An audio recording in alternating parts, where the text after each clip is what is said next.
ஏதி சிங்கு ராஜாதா உனக்கு இப்போ தேதி வைக்க வந்தாரே. தென்னாட்டு சூரியன் தான் உனக்கு இப்போ மாலையிட வந்தாரே. அடி பச்சரிசி 16 உன்னை இப்ப பொங்க வைக்க போறாரே.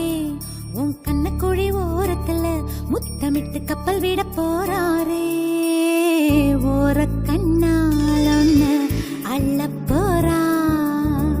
ஒத்த பூவா ஒன்ன கிள்ள